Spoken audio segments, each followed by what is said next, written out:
Good day, everyone. This is Dr. Randy A. Tudy, an Education Supervisor 2 of the Commission Higher Education in the Philippines. The title of my presentation is Promoting an Active and Healthy Lifestyle in the Philippines, the Merits of the Physical Activity Towards Health and Fitness Courses. This paper is part of the proposal of the study on the merits of PATFIT, introduced or required by the Commission Higher Education in the Philippines. And it is very dear to me as an education supervisor because my role or my task includes the programs of physical education, specifically in Davao region, the southern part of the Philippines. So it is the role of the state to promote physical activity for the development of a healthy and alive citizenry. However, many are not serious enough to do such a thing. In fact, as you can see, physical activity is considered as a serious concern as it could lead to several health consequences. Moreover, it is also prevalent as an effect of the COVID-19 pandemic, especially with the lockdowns and movement restrictions implemented by the government. But even before the pandemic, doing physical activity has been a big challenge to hurdle for many of us. Several factors have been attributed to inspiring people to indulge in physical activity. So there are already initiatives, such as physical activity at work, environmental factors, and of course, concern for one's health. However, 81% of adolescents and 27.5% of adults currently do not meet the World Health Organization's recommended levels of physical activity, and this affects not only individuals over their lifespan and also their families, but health services also and society as a whole. And this is part of the global reports on physical activity. The report added that the COVID-19 pandemic has shown that physical activity must be a core component of public policy, with all countries ensuring provision of equitable physical activity opportunities for all. Now, talking about the price of a couch potato, the report identified a staggering 500 million people worldwide will develop heart disease, obesity, diabetes, and other non-communicable disease attributed to physical inactivity. It added that the extra healthcare cost is estimated at 27 billion US dollars per year, or 300 billion US dollars every 10 years. That's big amount. In 2019, WHO found that the Philippines had an overall physical inactivity percentage or prevalence of 93.4%. That's very high. The country ranked second in the world among 146 countries with the most physically inactive adolescents, just next to South Korea with an overall rate of 94.2%. Hence, the WHO has set 20 policy recommendations as part of its Global Action Plan on Physical Activity, or GAPPA, 2018 to 2030.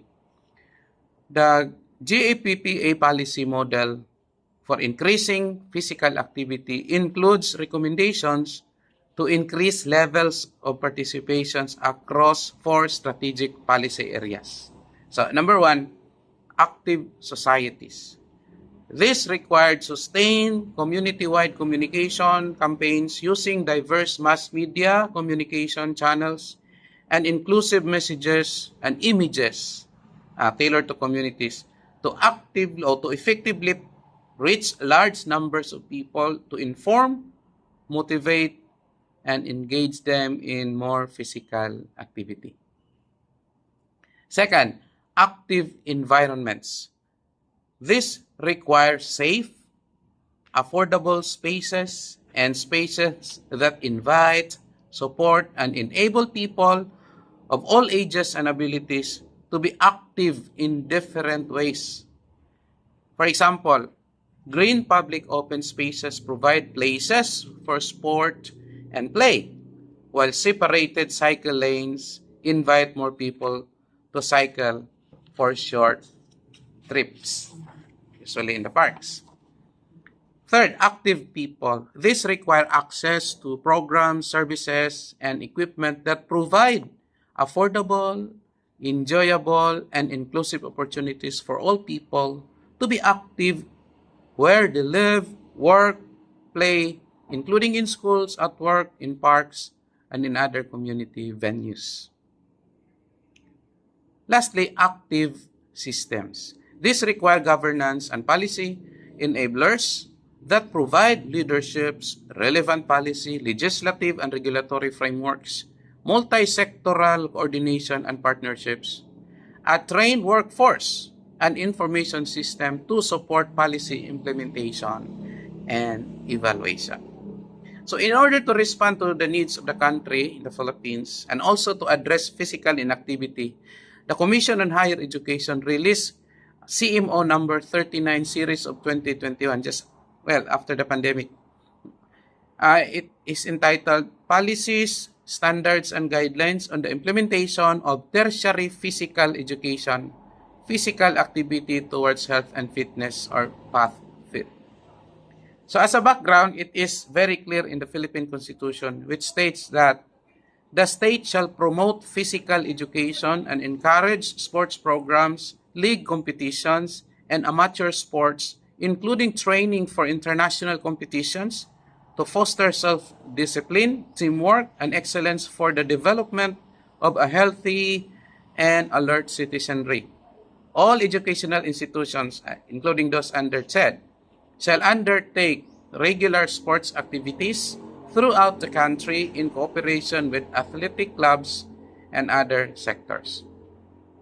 Furthermore, Republic Act number 5708, otherwise known as the Schools Physical Education and Sport Development Act of 1969, provided for an integrated physical education and sports development program in all schools in the Philippines. The goal is to instill in young citizens a proper appreciation of the importance of physical development hand in hand with the mental development in individual and societal or social activities, and so on. The tertiary PE program also aims to form constructive behaviors for managing the stress of academic demands, provide the necessary break from sedentary activities in the classroom, cultivate school loyalty and patriotism through the sporting culture. Now, what are the expected outcomes of this program? Expected outcomes of the tertiary PE or physical education program include active and healthy living. This outcome is achieved through the adaptation of movement competencies to physical activity pursuits.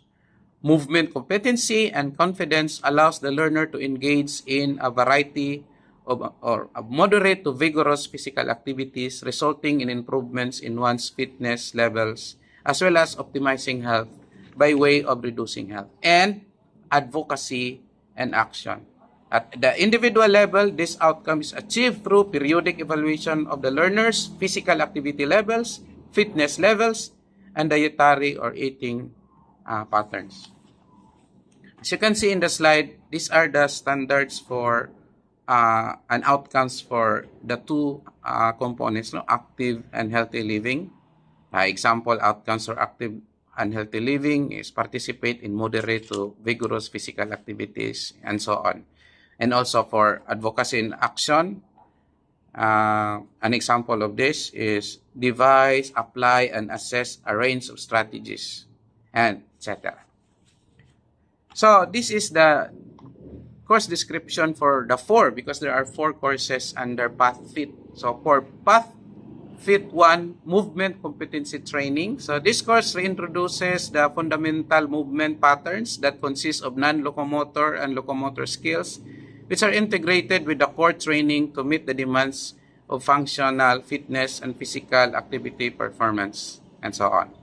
For PATH-FIT 2, This is exercise-based fitness activity. So this course builds on the foundation of motor skills achieved through core training. It will provide experiences in a variety of exercise programs for the purpose of maintaining and enhancing cardiorespiratory and musculoskeletal fitness and so on. For Path Fit 3, this is for the menu of dance, sports, martial arts, group exercise, outdoor, and adventure activities. So an example that I give here is the sport, basketball. Then if you go to Path Fit 4, just like Path Fit 3, the school or students can select any of the following, as you can see in the slide, not taken in Path Fit 3. So until now, I am still evaluating the curriculum submitted to the Commission on Higher Education. And you know, most of this curriculum are returned to the school because Path Fit is not integrated yet. Hence, the implementation of this curriculum or program is still in the infancy stage. However, in other regions, there are already studies on the implementation of Path Fit.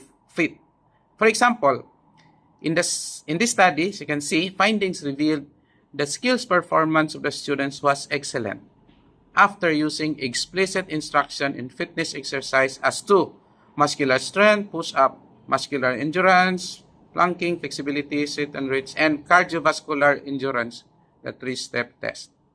In another study, the findings show that physical education is an important part of the educational process and has a direct influence on the students' learning outcomes. Furthermore, the study also highlights the importance of providing students with the necessary knowledge and skills to succeed and of assessing the students' abilities from their performance to achieve course objective with good behavior and attitude. So, very few studies, in fact, this is also my proposal that to conduct another study in the region. So, hence, the next phase of the study is to evaluate effectiveness of the implementation of Path Fit, which hopefully I can present in the 7th IOHSK International presentation. So as a conclusion, the physical activity towards health and fitness program, which is now being implemented to all higher educations in the Philippines, has a very noble intention. The higher education institution has a critical role not only of producing professionals, but also promoting an active and healthy lifestyle for the Filipinos. In this presentation, I argue the program's merits as a crucial component of the Commission's campaign towards developing a healthy nation through an active and healthy citizenry or citizens. Specifically, I dwell on the unique importance of physical education program to the mental and physical health of the students. Moreover, it is also worth noting that this program has a unique contribution to the attainment of the long-term vision of the Philippines, which is matatag, maginhawa, at panatag na buhay for all Filipinos. Thank you, everyone.